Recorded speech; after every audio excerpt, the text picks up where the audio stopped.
who give identity to the faceless and nameless, the person who strived for this, not only identity for one particular group, but all the communities of Northeast. Today is a very sad day. The person who strived for this. Let us talk more about one particular group, achievements of the communities of Northeast. I request Dr. K. Srinivasa Rao to pay tribute. Namaskar. There are writers who share their thoughts, inventions, and discoveries with other human beings. There are writers who pen down their observations and inferences about the society around them. There are others who share their imaginations, and with the power of creativity, they build imaginary worlds for others to enjoy, and so on.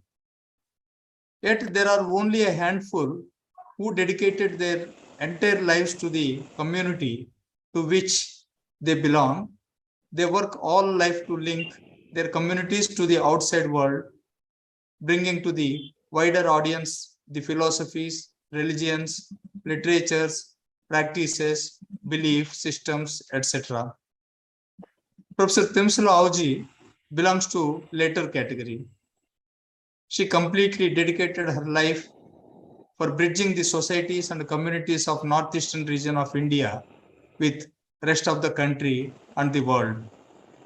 She encouraged fellow writers and scholars to work and share more so that the rest of the world can discover the hidden gems, especially literary gems, and appreciate the world that has long been neglected by others. In my long association with Professor Temsula, I have never come across the word no from her lips. She was always at the service of others, always helping everyone who approached her and improving lives of everyone around her. She was a true servant of humanity, bearer of light of knowledge, so that darkness in others' lives can be dispelled. And because of her unstinted efforts, today the world knows more about Northeast than, say, 50 years ago. For many decades, we all have known from linguists and historians that there are hundreds of languages and dialects in the Northeast, but we all knew very little beyond. Thanks to the efforts of Professor Temsula, today we all know more about the languages, literatures, philosophies, folklore, practices, customs, religions, and many other components that go on to make up the cultures of various communities of Arunachal Pradesh, Nagaland, Assam, Meghalaya, Manipur, Mizoram, Sikkim. We all have to be thankful to Professor Temsula, gentle giant, a friend of all and promoter of cultures. We all have lost a good friend. Her departure leaves a big void that will be very difficult to fill. But her legacy will live with us all through her actions and works. My sincere hope is many youngsters from the Northeast, especially Nagaland, will come forward and carry on her work. That will be the best tribute one can pay to Professor Temsula. Namaskar. Thank you very much, sir. Now I invite Professor Vishwanath Prasad Tiwari to say a few words. Tiwari sir. तमसुला जी के निधन का समाचार मेरे लिए बहुत दुखद और पीड़ादायक है। उनसे मेरा 15 वर्षों का संबंध रहा है। जब मैं साहित्य अकादमी में गया तब से लेकर आज तक वह संबंध बना हुआ है। तमसुला जी एक शालीन और गंभीर व्यक्तित्व संपन्न महिला थी।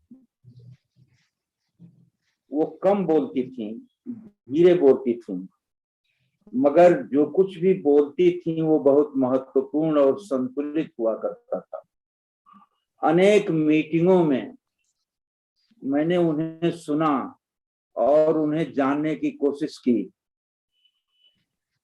वो सत्य के प्रति बहुत आग्रहशील थी।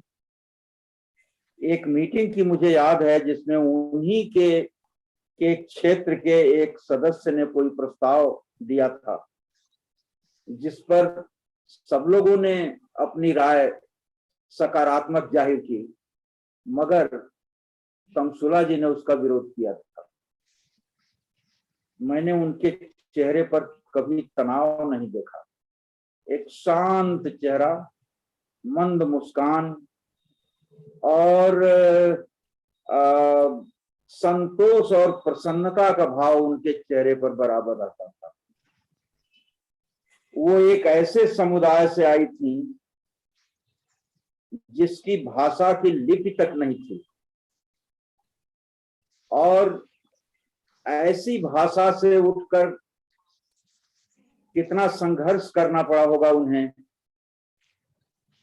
एक विद्या के क्षेत्र में विशिष्टता हासिल करने के लिए।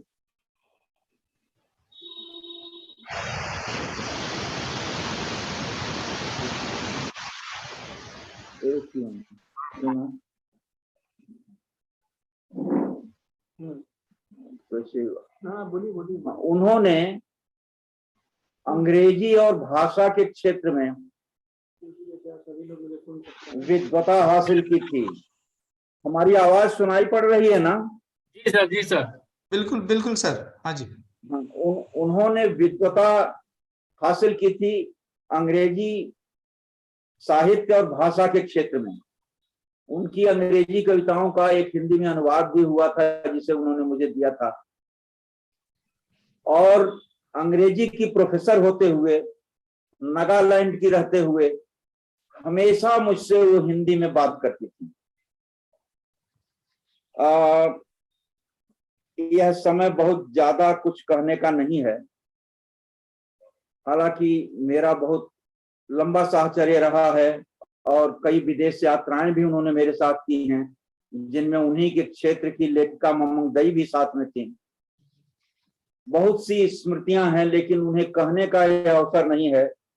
मैं व्यक्तिगत रूप से उनका बहुत प्रशंसक रहा हूं और हूं, और मेरे प्रति उनका भी भाव अच्छा रहा है। ये उनके जेस्चर से और उनके शब्दों से जाहिर होता था। मैं उनके प्रति अपनी विनम्र श्रद्धांजलि करता हूं। इस अवसर पर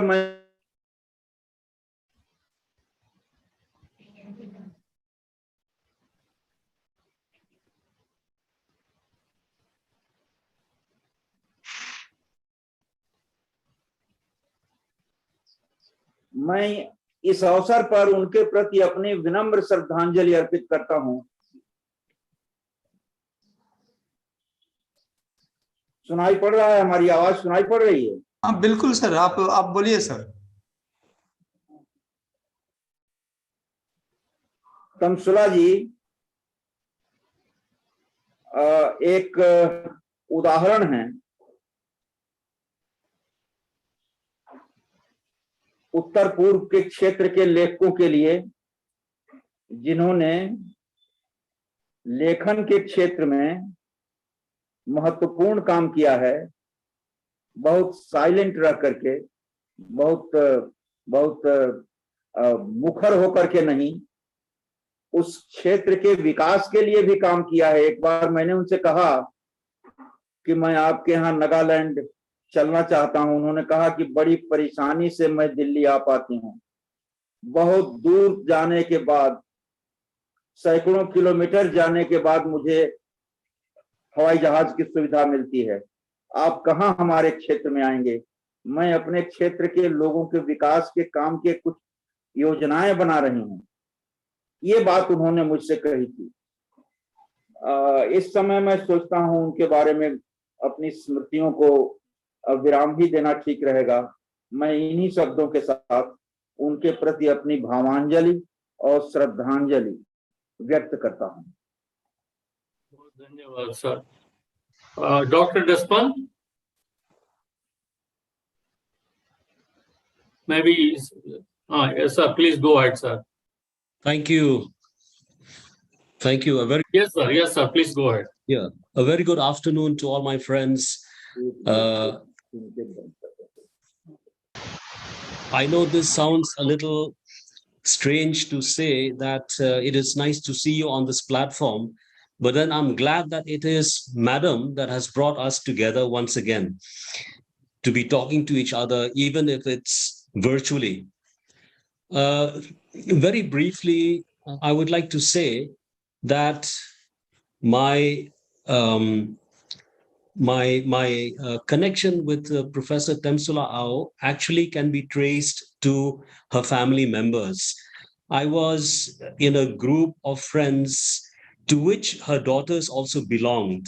So it was the first time that I came to know about Madam Temsula Ao in 1983 when I was told by one of her daughters that she had been awarded the PhD degree for her work on the heroines of Jane Austen, the English novelist. So it was that moment that aroused the curiosity in me when I also decided that I should also look seriously, I should explore seriously the study of literature. And it was as if by good fortune that in 1985 I found myself enrolled in the English department at Northeastern Hill University, and there I met Madam for the first time as a teacher. She was in the classroom. We were anxiously waiting, for classes to begin, and she was the first teacher to come into the classroom and started by asking us our respective names. We were a class of 8. It was a very small class. This was 1985. I passed out in 1987, and after teaching at a college for a year, I was fortunate enough to have been um, asked to join NEHU, that is Northeastern Hill University, at a center. It was called the Center for Creative Arts. And there again, I met Professor Temsula Ao, and this time as a mentor and as a colleague. So we have been in touch with each other. She was, of course, teaching in the English department. I was also part of a center which was under the School of Languages at NEHU. So we worked together on many projects. We were part of many committees, and we also had the good fortune of having been published in many anthologies and journals. I also strongly recall that when she went on Leon to the Northeast Zone Cultural Center as director, NEZCC, I think it was during her tenure there that the NEZCC became the most visible, because she had knowledge, very intimate knowledge about many Northeastern states, especially Meghalaya, where she spent a major chunk of her life. Also Assam, in the language Assamese, the language in which she spoke.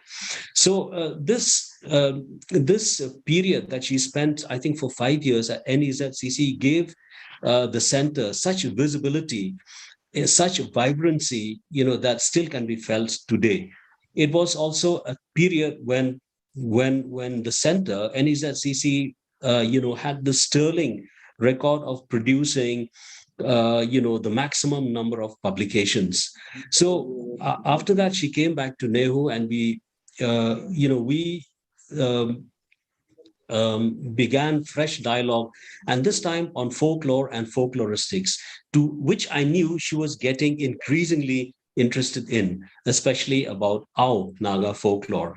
And this is where we began comparing notes. We began attending conferences in different parts of the country, and we shared many wonderful experiences together. She will always be remembered as somebody who is generous with her time, generous with her advice, a kind person, warm-hearted, friendly, and absolutely supportive of, especially of the young crop of writers that were growing around her. So these are the words of tribute that I would like to offer Professor Temsula Au. Madam, may you rest in peace. Thank you. Thank you very much, sir. Ms. Mamang Dai, I request you to say a few words. Thank you. Thank you. Well, my association with Temsula goes back quite a way. Most of you in the Sahitya Academy might have seen us together. The first time I met Professor Temsula was in Shillong. It was a writers forum meeting. Mr. Desmond Kharmoflang was also there. And if I remember correctly, Jayanta Mahapatra Da also was there. And Temsula Madam read a poem. It was about an albino bat. And my curiosity, of course, was drawn because I had never heard anyone, talking about or imagining a white baby bat. People would say, maybe Madam Temsula was very academic, but I know her as a friend. And in 2009, I think it was, we traveled together to the London Book Fair. And just at that time, there were quite a few of us from the Northeast region. I think Bakin Pham Nongkinri also was there. So someone mentioned, oh, this is a good crop from the Northeast this time, or Northeast region of India. And I wonder why is that? And Temsula said very quickly, it's because we're good, we kind of deserve it. So that was her take. I think for many young writers, as has been already pointed out, she had this great, source of self-regard, whether you were talking about Naga stories or any other stories, because she was so academic and knowledgeable in literature, in things about the world, that she felt, one had to make one stand. And her writing also was like that. It's very multi-layered from my point of view. It's sensitive, but it's not sentimental. It is very honest. And I think she is one of the finest pioneering beacons for literature of the Northeast. As a friend, she was always loving, kind, very funny. We had some adventures. In 2009, we were traveling with Deputy Secretary Sahitya Academy then, when we broke off from the group. And I think it was in Rome, Mr. Sharma Rakesh ji said, I must eat dal, I can't do without dal anymore. So Temsula and me, we played a trick on him. We came back to the hotel. We let him go and have his dal. He found a Bangladesh restaurant, I think. And when he was back in the hotel, we stood just outside the hotel and rang him and said, Rakesh ji, we are lost. Can you come and find us? And Rakesh ji, we could hear him, locking doors, coming down the small stairs in this small place where we were staying. So that way she was very generous, fun-loving. And what can I say? It was a terrible shock for all of us. It's a great loss. Condolences have been pouring into all the papers here, also in the region, and from so many organizations. They say a writer's life and work are not a gift to mankind. They are its necessity. This is Toni Morrison in The Source of Self-Regard. And I think my friend Temsula really played this role and fulfilled this part. So this is my tribute to her. Temsula, rest in peace. Very true. And now I request Professor Minal Miri.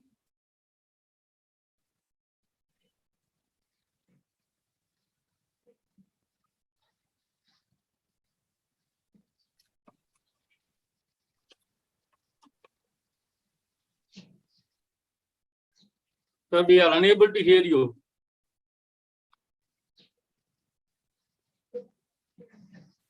Sir, you're inaudible, sir. No, we are unable to hear you, sir. No.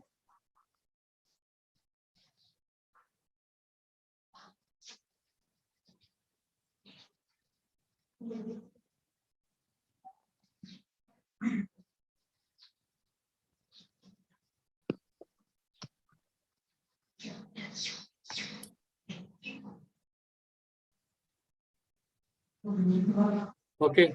Let the Professor Miri's set the audio correct, and I request You Sri can ask Madhav. him. You can ask him to re-log in. So in the meantime, you can call someone. Sir, Professor Minal Miri, can you just sign out and go out and come back, sign in again? We use the same ID and passport. Tell me, I think audio will be better. Yeah. So please do that, sir. I request Sri Madhav Kaushik ji, Vice President of Sahitya Academy, to pay his tribute. Madhav Kaushik. Can you hear me? Yes, sir. Yes, sir. मेरी आवाज आ I रही can है? hear, sir. I can hear, sir. Really a very, very sad news and sad days for all of us, because Tamsula ji was not only the author of Northeast, but the author of whole India. पूरे भारत में जिसने भी ये खबर सुनी कि तमसुला जी नहीं रहे, उन्हें बड़ा दुख हुआ. She was a motherly figure for all of us, so kind, generous, and she always stood for the right things. I have been in Sahitya Academy in 2007. 2007 से 2022 तक इतने वर्षों में जब भी तमसुला जी किसी फंक्शन में थे, किसी मीटिंग में थे, we have always seen her in the greatest, in a very humble way. She used to say the things. और बड़े, she was a guiding force rather for all of us. दूसरी बात यह है कि तमसुला जी की किताबों का अनुवाद हिंदुस्तान की लगभग हर भाषा में हुआ है. अंग्रेजी में, हिंदी में, पंजाबी में, दूसरी सारी भाषाओं में. तो तमसुला जी की रीडरशिप जितनी नॉर्थ ईस्ट में है, उससे ज्यादा पूरे हिंदुस्तान में है. उनकी कहानियां, उनके लेक्चर्स हमेशा एक तरह से वो बांध के रखते थे. She was the real representative of her culture of Nagaland, and she was the main female voice of India. बहुत सारी दूसरी जबानों की जो महिला लेखिकाएं हैं, वो तमसुला जी से प्रेरणा लेती थी. She was a source of inspiration for all other authors of India, especially all the female authors of India. तो तमसुला जी को इस तरह से खोना, ये मेरे ख्याल में that is a great loss for all of us. और साहित्य अकादमी की तरफ से, अपनी तरफ से मैं उन्हें हार्दिक श्रद्धांजलि व्यक्त करते हुए ईश्वर से प्रार्थना करता हूं कि भगवान उन्हें शांति प्रदान करे. और मुझे एक कबीर का दोहा भी याद आता है. कबीर का एक दोहा है. कबीर लिखते हैं कि हम न मरई मरई संसारा, ग्रेट ऑथर्स नेवर डाई. क्यों ये हो जाता है? Their words, their works, their poems, their stories, they are so eternal and live forever. तमसुला जी के चरणों में हम सबकी विनम्र श्रद्धांजलि. बहुत बहुत धन्यवाद sir. Professor Minal Miri.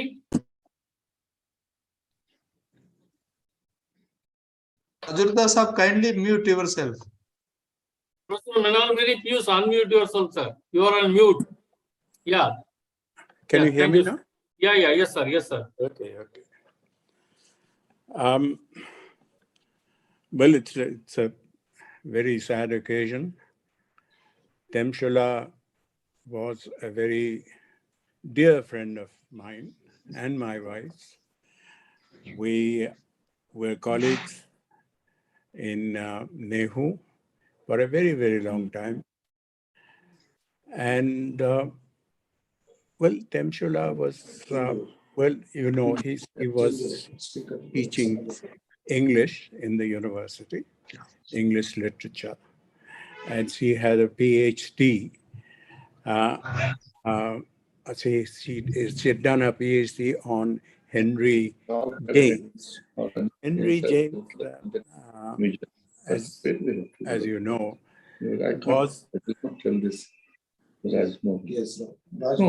Professor Azurda ji, can you please mute? Thank you, sir. Thank you very much. Yeah, Minal Meli, sir. Rajmohan ji. Oh, please mute yourself, sir. Azurda, sir. Mute kar लीजिए. Thank you, sir. Professor Mary, please continue.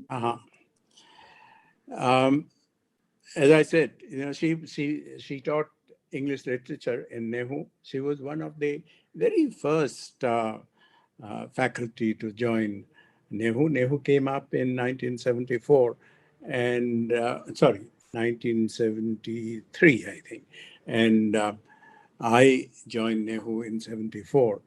And Temsula, I think, joined Nehu 75 or 76. So she was in Nehu for a very long time, except for a short period when she went to Kohima to be the director of the zonal center for the arts in Kohima, in Dimapur. Now, what was so incredible in her academic life, incredible and almost magical in her academic life. First of all, of course, she was a poet of great distinction. She wrote extremely moving poetry, and she had done a PhD on the writings of novels of Henry James. Henry James, as you know, Henry James is one of the most rooted literary figures, most rooted in European civilization, European culture, modern Europe, and so on. And I think she did a very extremely creditable PhD thesis on Henry James. And she came and taught English literature in Nehu. But then she turned her back, as it were, on English literature and started paying first kind of cursory attention, but slowly it became deeper and deeper attention to her own, to the life of her own community, to folklore, as somebody said, the folklore of the Ao Nagas. Folklore of the Ao Nagas is kind of, you know, things as they come down through generations of all kinds of things. You know, you have songs, you have dance, you have stories, and you have various different ways of telling stories and so on.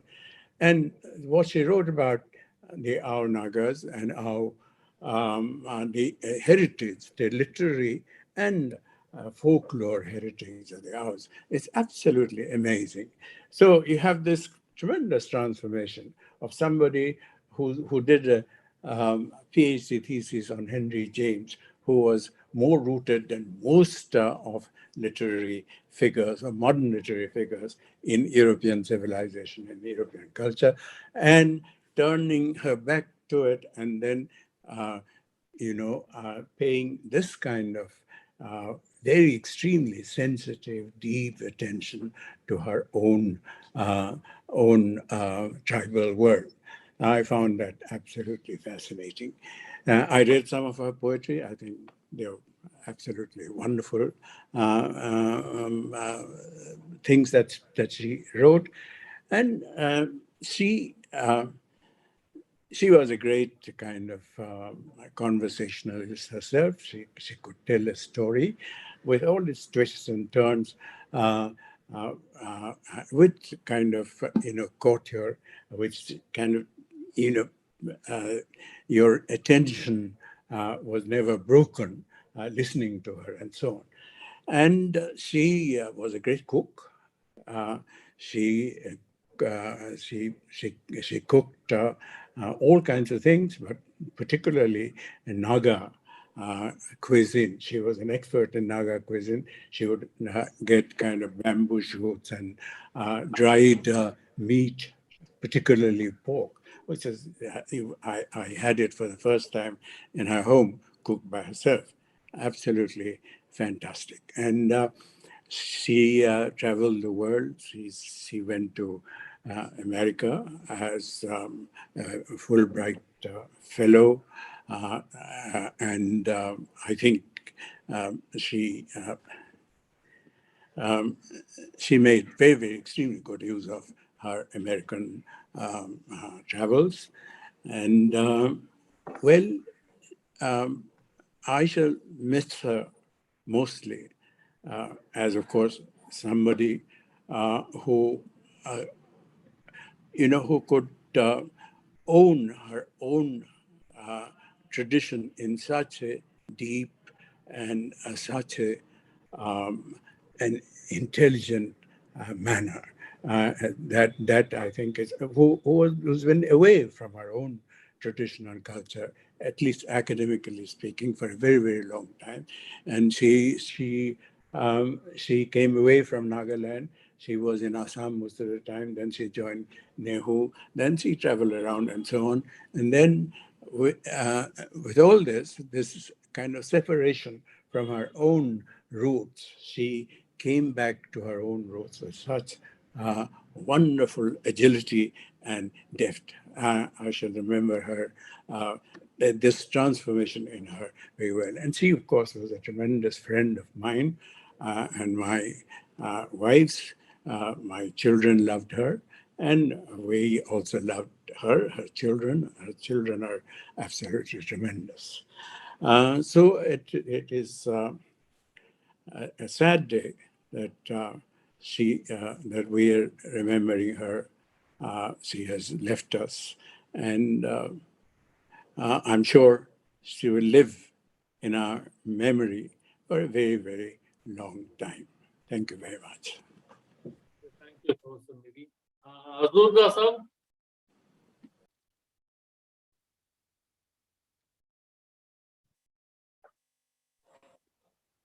Ji Rajmohan ji, Please, you pay your tribute, sir, now. you have invited me, Rajmohan ji. Yes, sir. Yes, sir. See, it is really very, it's really very sad.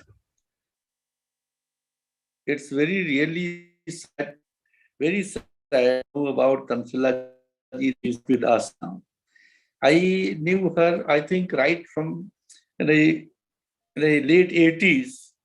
And then I came in contact with her more when I worked with Taburam Tai on folk tales of Mishing tribe.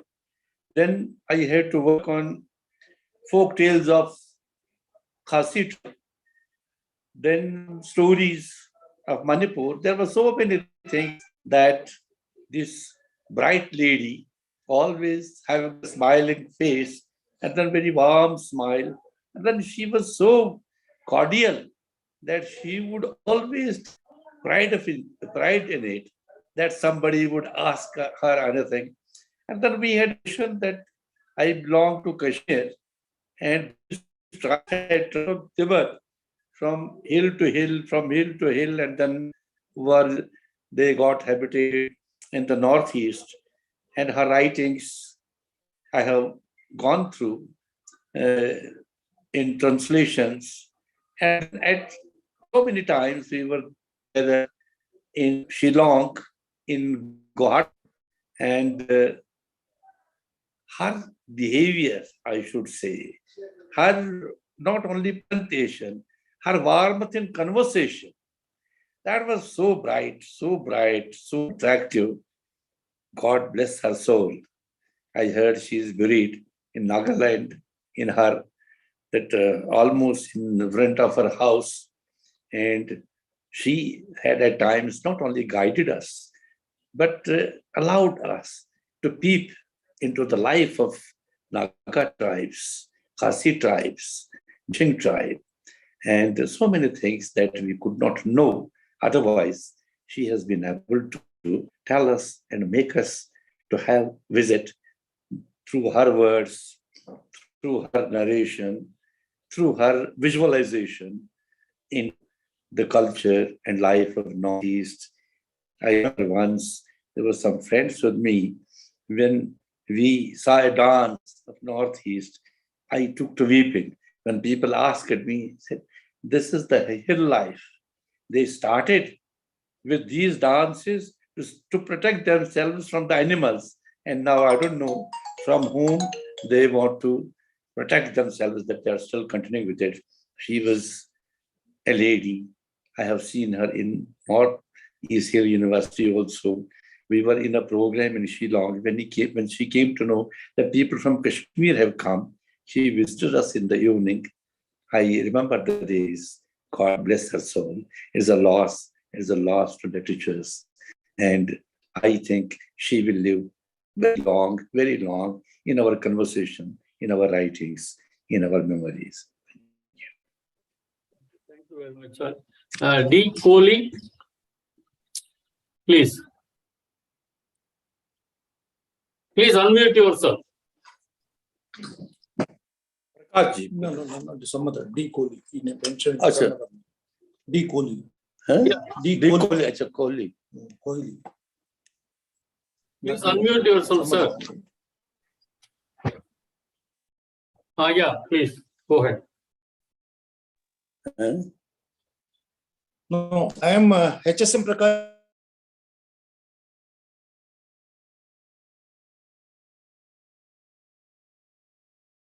We are unable to hear you. Can you please? I think there is some problem with your audio. Vanita ji is from Canada. She, better you call her because Yeah, okay. Vanita, Dr. Vanita. Yeah, good evening to everybody. Right now it's early morning in Canada, and my hello to everyone. Dr. Rao ji informed me through email that Temsula ji is no more. And it was so shocking to me because I had been in her association for so many years. I think nearly 15 years. Her personality was so charming, and whenever she talked, it I felt like her every saying was like an anecdote. She was so humble but very much clear in her thoughts. मेरे को तो यकीन ही नहीं आया जब उन्होंने बताया तमसला जी is no more, and I got the opportunity to be with her in Kashmir also. And she talked about every topic. She can talk about every topic. In Kashmir we were talking, and I feel she was the queen of hills. And her writings, oh my god, she has not translated, and mm, you know her writings from Nagaland conveyed the message and transformed. It was not only to present the Naga culture, also transformed its thoughts also to all the literatures of Indian writings. She was a wonderful lady. I pay my homage to her, and may God give her uh, peace, rest in peace. Her soul may rest in peace, but her literature will be ever, forever in our hearts through books. She will be forever with us. Thank you very much. Thank you very much, Dr. Vanita. D. Kohli, अभी ठीक हो गया आपका audio?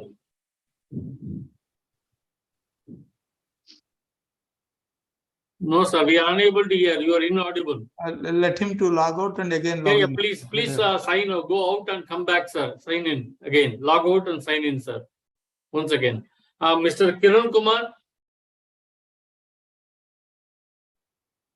Yeah. Well, friends, Madam Temsula was no more with us. The 10th of October, it was a very sad day for me. I was sitting in a literary function at Press Club of Manipur, and a call came from Kolkata regional office that Temsula, Madam Temsula was no more. I was in such a shock. I could no longer see it on the desk. And I took a recess of about 3 to 4 minutes outside. I sat alone in the press club chamber. Then when I came back, I gabbed my friends, the little fraternity of Manipur, that Temsula, our madam is no more. And I requested them to pay homage for just 20 seconds by standing up. And we already paid homage to her on the 10th. It was such a shock. Everybody was in a state of sorrow. Actually, I came across Madam Temsula in 2016 and 17 in course of Sahitya Academy events that was held in Imphal. It was just an athletic personality. And actually, I was not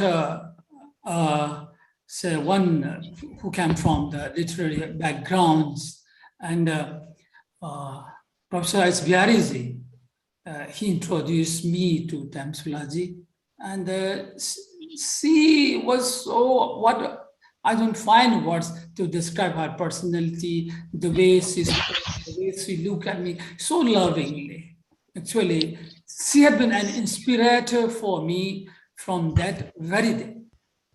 And the opportunity came with me to work with her at Sahitya Academy from 2018. And I had the good fortune of calling her and listening to her good advices, good guidance in course of the translation of her short story anthology, Lavanum for My Head. I was, in a way, the mediator between the translator and the Madam Temsula Au.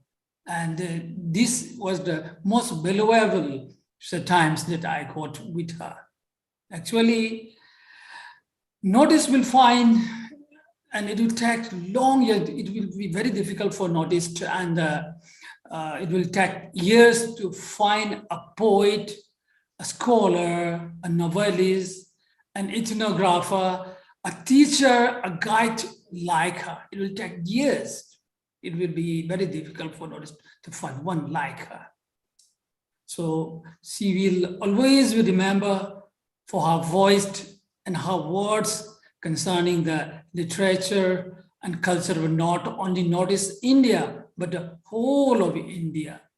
I pray that she may rest in a peaceful sleep and may her soul rest in peace. I share my heartfelt sorrow and grief with the members of the bereaved family and the literary fraternity of India. May she rest in peace. Thank you, sir. Thank you. Professor Mala Shiral.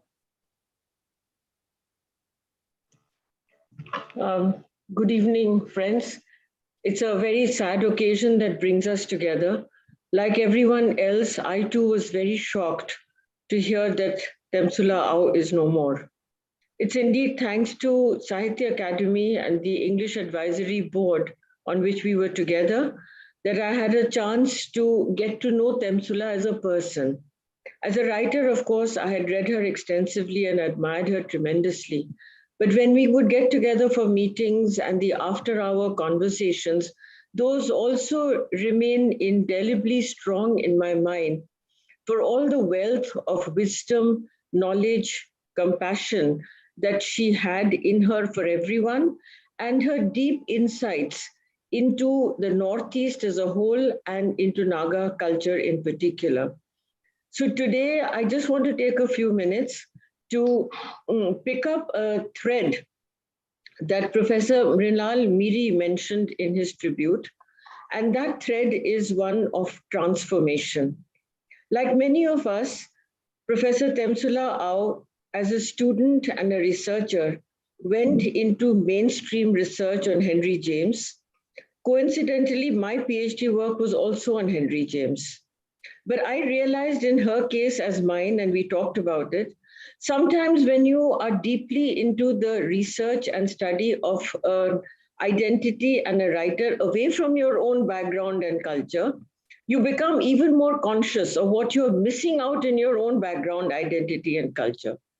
And many of us went through the transformation of giving up that as our deep study and taking to alternative ways. In her case, it was a deep study of Nagaland, Naga culture, ethnography, literature, poetry, and short stories. In my case, it went into gender studies. So in my tribute to Temsula, I want to bring the idea of gender awareness and identity and transformation into a link. The book by Temsula Au that influenced me very deeply was a set of short stories called those hills called home. And it was an early book, but it brought to me the deep understanding of what happens when violence occurs within a close-knit cultural society and how it affects women. And an unforgettable story was about a potter, a family of potters and weavers. And these are traditional crafts in that area. And this young girl wants to become a potter or a weaver, but the whole environment is so fraught with violence against the girl child that the mother and the community don't want her to leave the house and go and learn these crafts, and she can't do it herself. Well, whatever be the strand in that story, that is narrative. But the belief behind that story is the strength of cultural heritage, legacy, and pride in it. And also as a woman, a voice which says, give up violence, move away from violence. The way to keep a community together and to keep women safe is to have that sense of well-being, sympathy, compassion, and understanding amongst yourself. So I thank Temsula for giving me insights into Naga culture, into the understanding of gender capability, understanding thoughtfulness, and the amazing transformations in her own life, in her own thinking, that she was always willing to share, so that many of us took that example and were able to bring some positive transformations in our own thinking about cultural legacies and understanding. My tribute to her and my very, very deep appreciation of whatever Temsula has meant to me personally and to all of us as students of literature, society, and culture. Thank you very much, Sahitya Academy, for giving me this opportunity to pay a tribute to Temsula. Thank you. Now I request Professor Silvanus Lamari. Good evening to everyone. When I got the news, in fact, it was in one of the news from Guwahati about the passing away of Professor Temsula Au, I was really shocked because this was totally unexpected, and we have been together for a number of occasions. I came in touch with her in the late 90s, in the beginning of 90s, as a student in Nehu, then later on as a fellow writer. Then I worked closely with her when she was the director of the Nicole in Shillong. And then we traveled together for various programs of the Sahitya Academy. And I saw a lot of interaction with her. And she always considered me as her son and always asked me to follow the dream that I have and to move forward in the direction that I plan for myself. She always was there like a mother to me. And I remember one day we were sharing where we traveled together from Delhi to Guwahati, and she preferred the last seat Then I asked her, Madam, why you prefer the last seat? She said, for me, this is the most convenient seat that I like. So then she said, you know, Sylvanus, you see me to be cool and calm and all, but I had gone through a number of difficulties.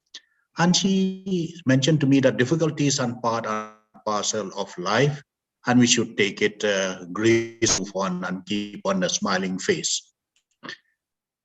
Now, working with her, it has taught me one thing, that is plan everything, do everything neatly, and then present. That is what she has taught me, and that is what I will cherish throughout my life.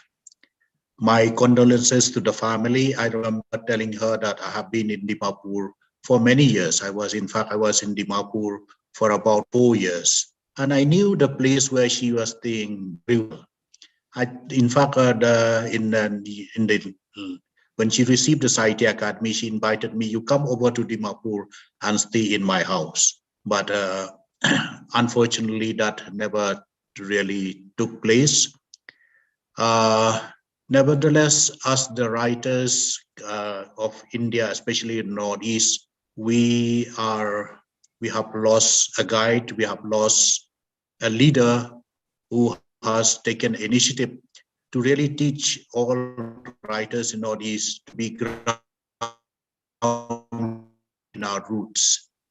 And as writers in the rest of in India and the rest of the world, it has shown to us what Northeast is all about and what is to know about Northeast. So in fact, maybe I'm sure that there will be some more manuscript with her, and I hope that the children will bring those manuscripts and maybe publish them for the benefit of the literary community in the country and in the Northeast. My condolences to the family, and my gratitude to Sahitya Academy for this homage that you have arranged for the writer, that is late Professor Temsula. And my only wish and prayer is that these kind of programs, which are so important to remember our writers, should be organized from time to time, even of the writers who have passed away, maybe in the years of the pandemic and all that.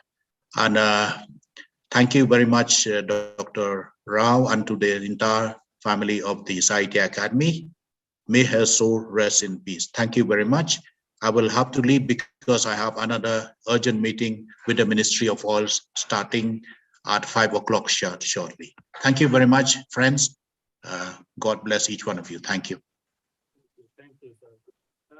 D. Kohli, your audio is fixed now? Yes, sir. Yeah, please. He has to Sir, unmute. please unmute yourself, sir.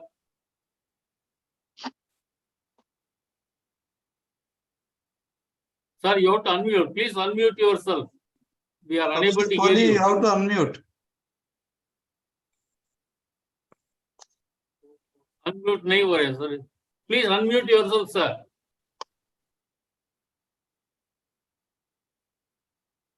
Okay. No, sir. Nahi ho raha, sir. You can call Mimi. Yeah. Okay. In the meanwhile, Mimiism, Dr. Mimiism. Hello, sir. Yeah, please. Good evening to you all. First of all, let me thank the Sahitya Academy for organizing this condolence meeting for Professor Temsula. And similar to Professor Desmond Karaplong, my first association with Professor Temsula is through her children while we were students in Shillong, our school days. So even before I came to know that she was a lecturer, I first came to know of her as a mother of my friends. Then later on, I found out that she was a lecturer in Nehu. Then later on, that she was such a giant literary figure in Nagaland, in Northeast, and as well as the whole of India. And she was a good and long-standing family friend as well. If I were to use one word to describe Professor Temsula, it is dedication. Her life speaks of dedication, dedication towards her family, dedication towards her work, and dedication towards her writing. And though we will no longer hear her voice, her legacy through her writings will continue to speak to the hearts of many. And the future generation will have a voice to lean on in shaping their destiny in the field of literature. Thank you, Professor Temsula, for your life and your contribution to the bettering of society. And to end my tribute, I would like to quote a verse from the Bible, from the good book. You have fought the good fight, you have finished the race, you have kept the faith. Rest in peace, ma'am. You will be missed dearly. Thank you. Koliji, I don't know what this.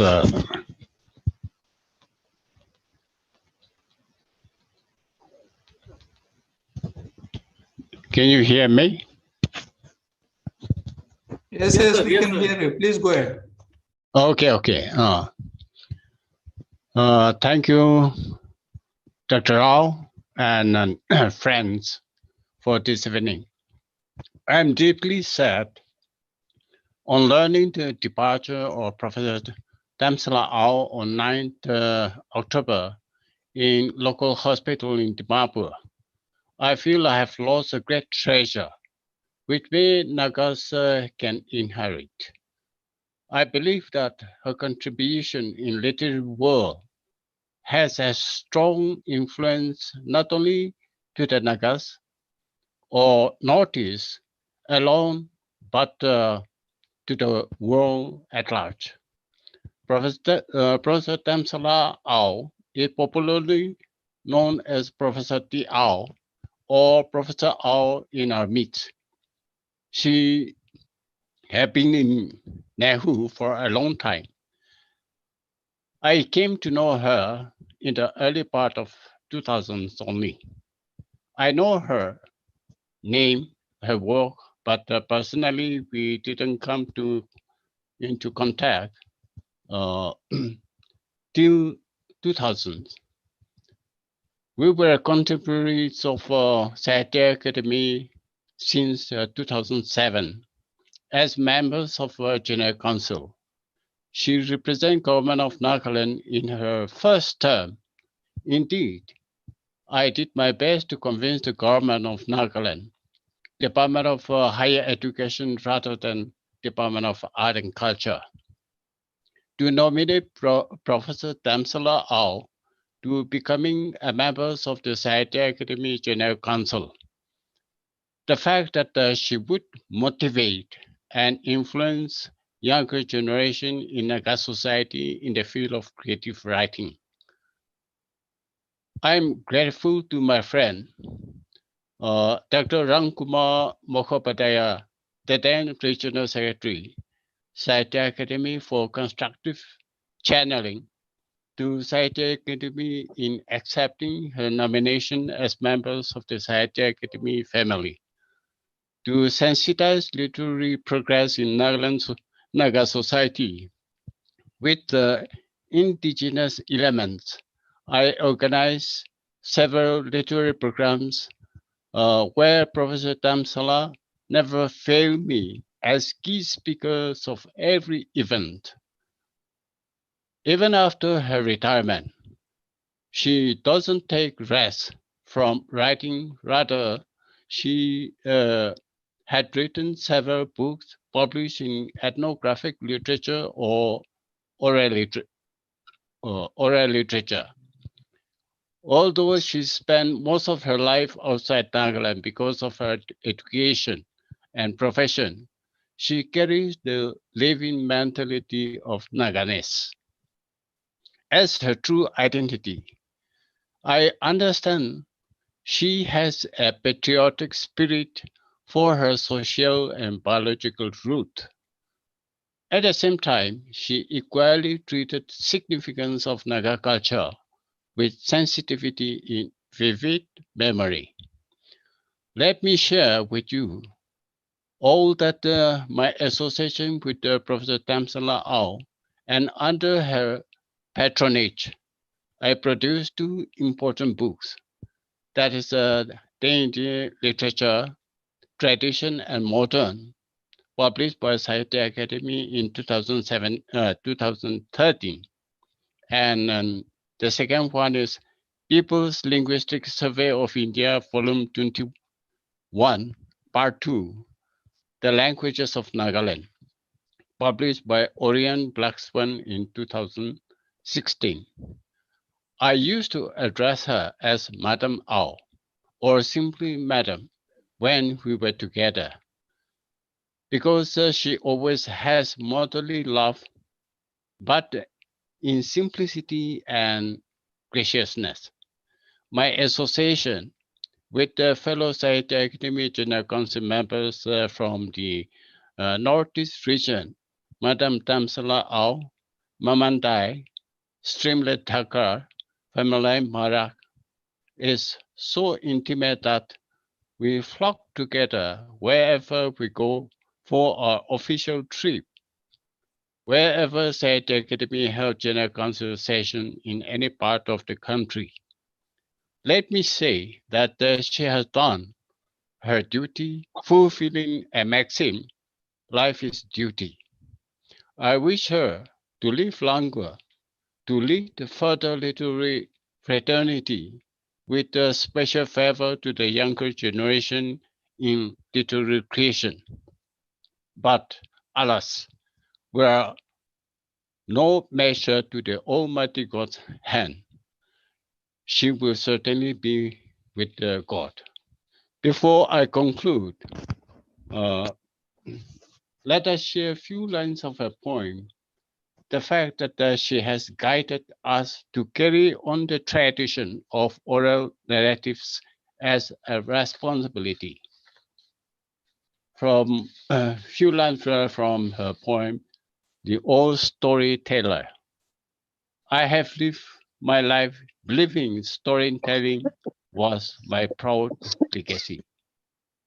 The one I inherited from grandfather became my primary treasure, and the one I garnered from other chronicles added to the lore. When my time came, I told stories as though they ran in my blood, because each telling revitalized my life force, and each story reinforced my racial reminiscence. So I told stories as my racial responsibility to instill in the young the art of perpetuating existential history and essential tradition to be passed on to the next generation. So this impressed me, and we share. And she told me that while she was in U.S. During the tenure of her Fulbright fellow, she was deeply impressed by the American Indians folklore. That is why probably maybe it motivated her to revitalize Naga traditions. That is one of the things that I still remember. And let me repeat, she is a mother to me. That is why we pay homage to her work, and to her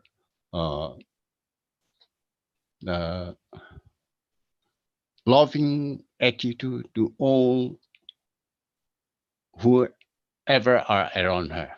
Thank you all. Thank you, sir. And now we are joined by Anumla, daughter of Professor Temsula Au.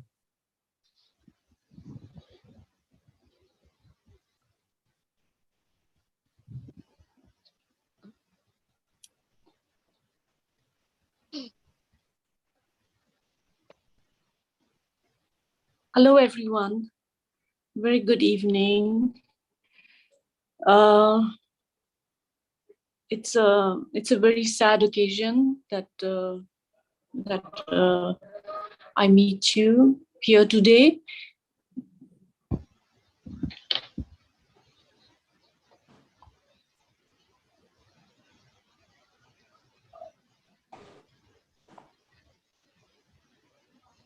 But I thank you, each one of you, for sharing your warm memories of my mother and your kind tributes. It means a lot to us in the family, more than words can say. I would like to thank the Sahitya Academy for recognizing my mother, as the woman of heart and mind that she was, and for honoring her with the Sahitya Academy in 2013. My mother's very sudden passing has left all of us in the family with very deep, with deep sadness and very deep feeling of loss. But we also count our blessings and say how fortunate we are that her soul and her innermost thoughts are such, are within such close reach of us through the books, the stories, the poems, and the essays that she was inspired to write and leave behind. Here. So Temsula, as a mother, as our mother, never failed us as a mother. She taught us so much in her quiet ways, just in her humble and generous ways, without saying much. She would just. मैं बोल चुकी हूँ, उन्नति daughter बोल रही है, condolence meeting चल रही है, LADC. Dr. Vanita, can you please mute yourself? Pardon? Yeah, thank you very much. Yeah, Angela, please go ahead. Yeah, like I was saying, Temsula, never failed us as a mother. She was, in her own quiet ways, she taught us a lot. She really taught us a lot, how to be, just be very kind to people. She went through a lot in her life. She was orphaned as a very young child, she and her 5 siblings. And her life was not at all easy, but I think she and her siblings were very blessed that they were surrounded by a lot of support, a lot of love. And, that's how my mother received the education that she did. And as she had written in her memoirs, which we found out when she had written in her memoirs, because as everyone knows, she's very, very quiet. She was always reading, and she would grab any scrap of paper, just, if there was any text in it, just to, because she was always so, she had this very childlike, even till her last day, she had, this is one thing, as I knew her, she was, this very childlike human being, with a lot of curiosity, and, there's something very innocent about her. And she was also very humorous, with all of that little irony, in the way she would relate things. And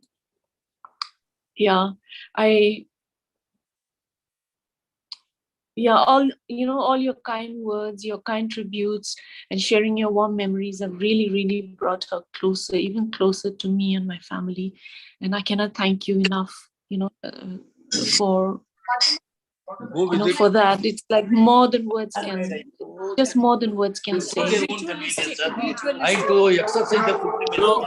Azulasi, please mute yourself. Please mute yourself. Thank you. Sorry. Yeah, please go ahead.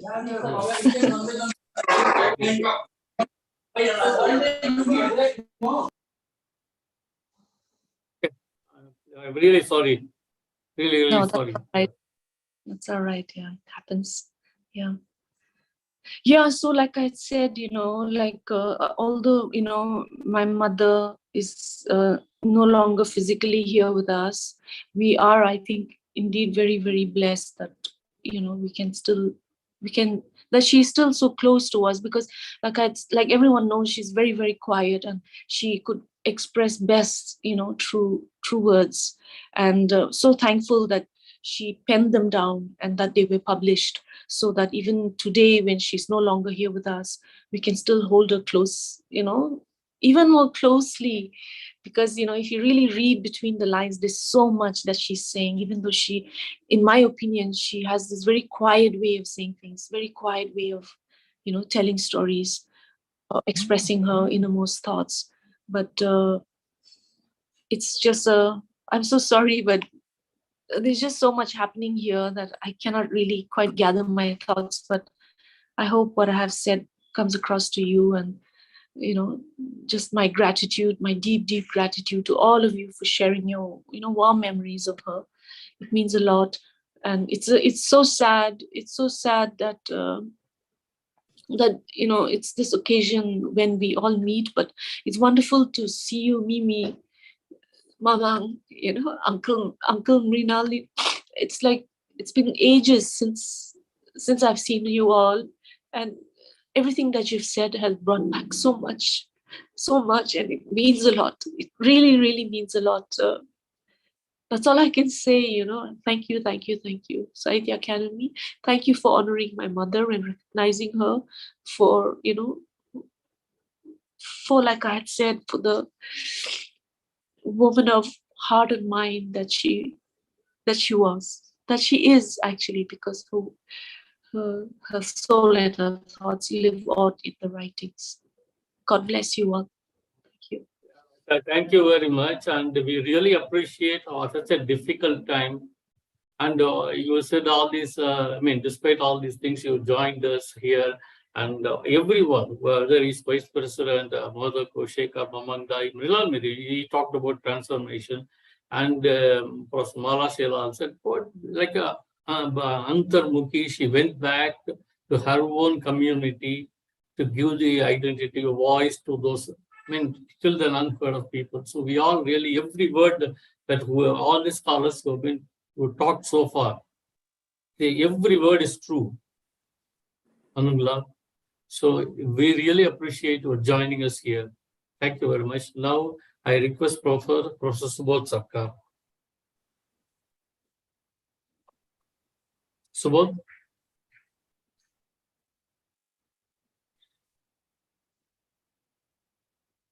You have to unmute yourself. Kindly unmute, Subodhji. Please unmute yourself.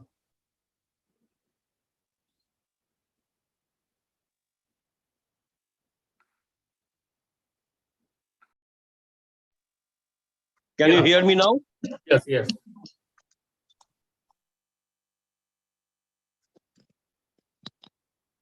Just a moment.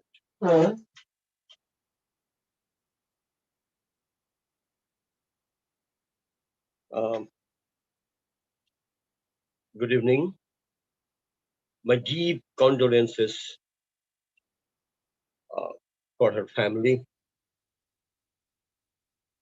And I really, as I'm speaking from Calcutta, I remember she was in Calcutta many times.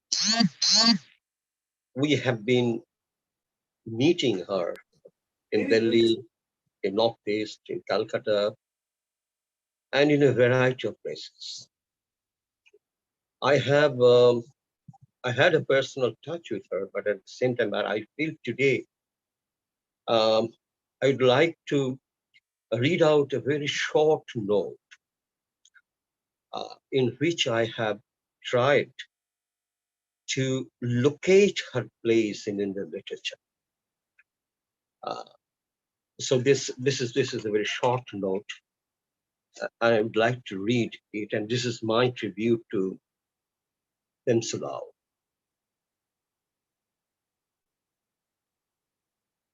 The moment I remember her melancholy eyes and her lips, I feel I can see the smile of the lore of our ancient poem.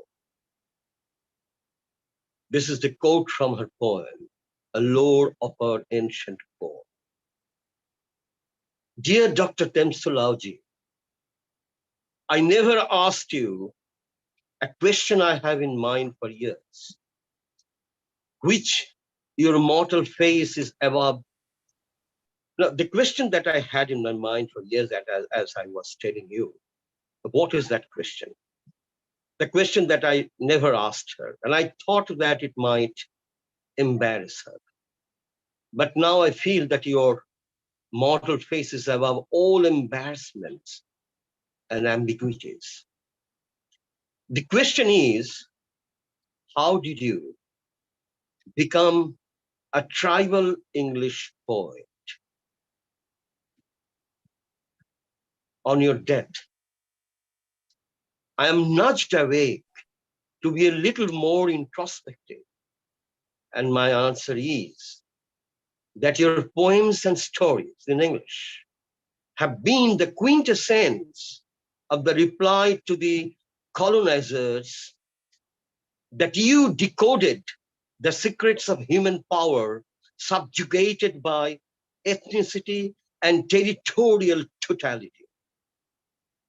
Your poems proved that no writer is tribal, or in other words, we can proudly say that each and every writer is a tribal writer. Just one example is enough. I would like to cite one example to establish my point, why I say that no writer is a tribal writer, or you can say that each and every writer is a tribal writer. Just one example. What is that? When Shakespeare in England, before the Renaissance reigned supreme, was writing for an island of a few people, very few people in England at that time. And I feel Shakespeare belonged to a tribe, because tribality is the basement of all literatures. As a poet, you are an example of national identity. Your poems are your passport, and your stories an unexpired visa. It is because of you that we are now delving deeper down into the psyche of Northeast literatures, encapsulating the idea of periphery, upholding the dignity of our collective consciousness. That's her contribution to the Indian consciousness is a very, very important issue. This is how, in her works, the center and periphery came together. They emerged into one unified whole. This is not the right time to go deeper down into the psyche of her writings.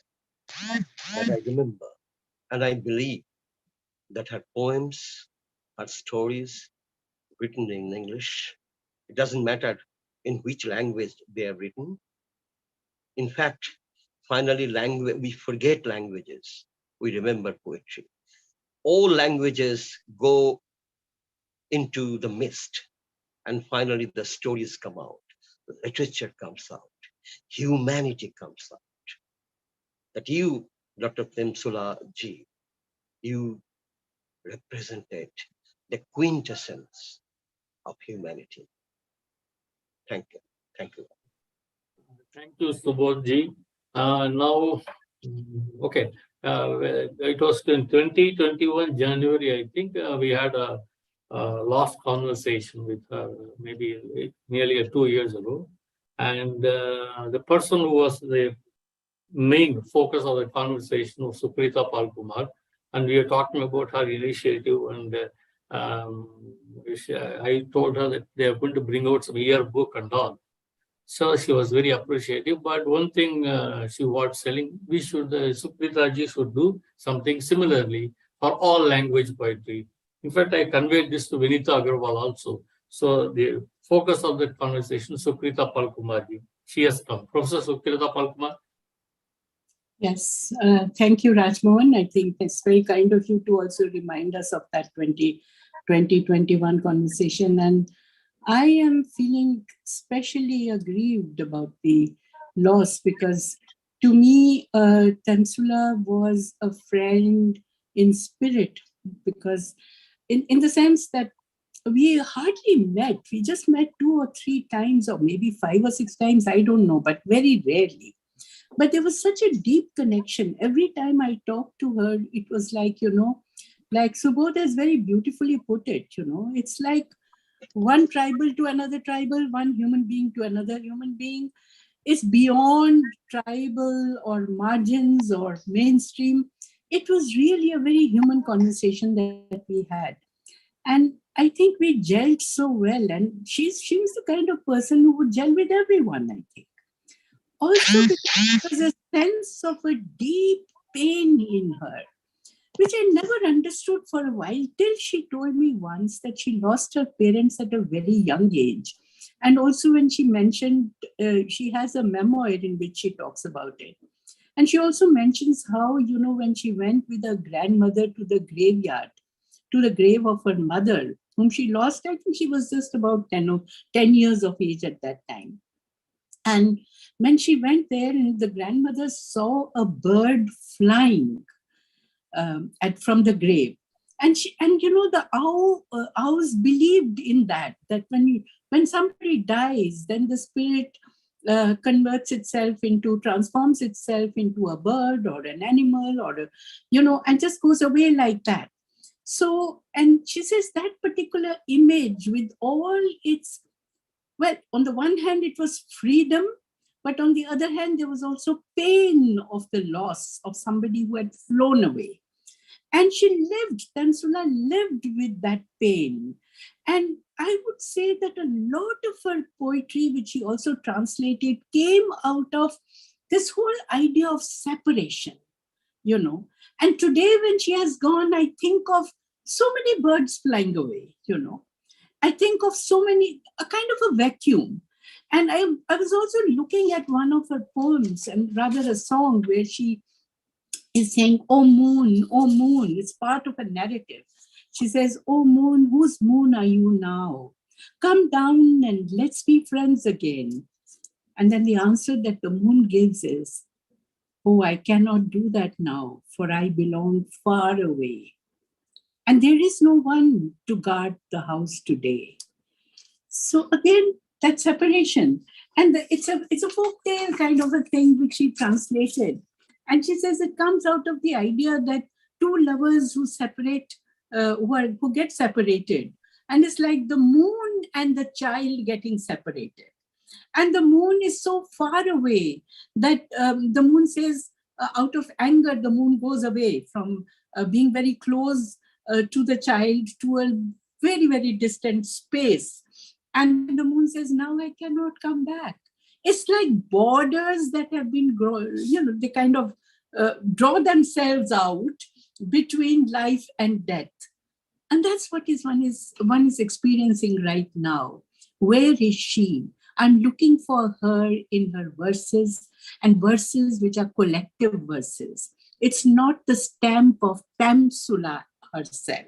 It is the stamp, of course, because she's chosen them, but she's chosen them with such kind of a human energy, power, commitment to life and death both, that she's able to integrate in her writing, in her chosen even translations, where she's integrating the animal with the human world, the plant world with the human world.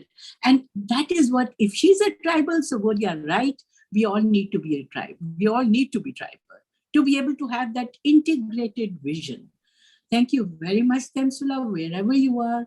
All condolences to the family, I can imagine what they are going through. When we are feeling aggrieved, I can very well imagine that they are aggrieved much more.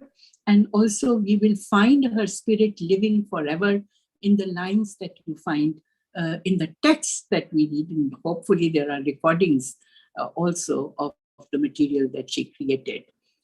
My Shraddhanjali to her. Yeah, thank you, Professor Sukrita Palkumar. Now I request Anungula, Malashilal, and everybody to unmute themselves. And I request. Did that Yeah, Prakash is there or not? No, sir. No, sir. Okay. He is not there. Okay. So you please conclude, sir. Anungula, can you please unmute yourself? Malashilal, madam. So I thank all the and scholars who took part in this condolence meeting. Again, my deep respects and condolences to Temsula and her family.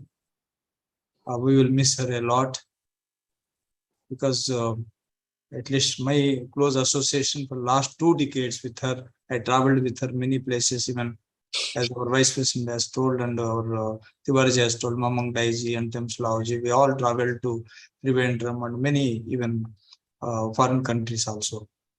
So I request all the honorable members to observe a minute silence.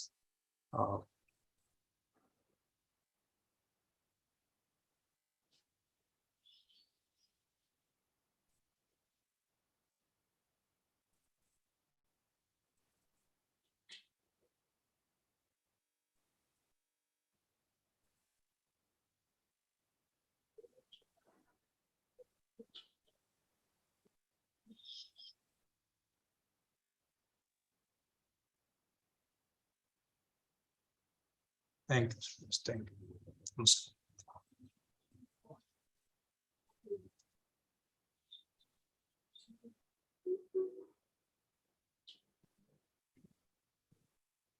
Thank you, everyone. Thanks for coming and participating and paying your tributes. Mamang Daiji, Mrinal Miri, Professor Tiwari, Malashilal ma'am, Sukrita Palkumar, and every one of you. Anungula, our deep condolences and our support to your family. Thank you very much. Thank you very much. Thank you. Rajmohan. Thank you. Thank you. Thank you, Poli. Malashri. Bye-bye. God bless you all.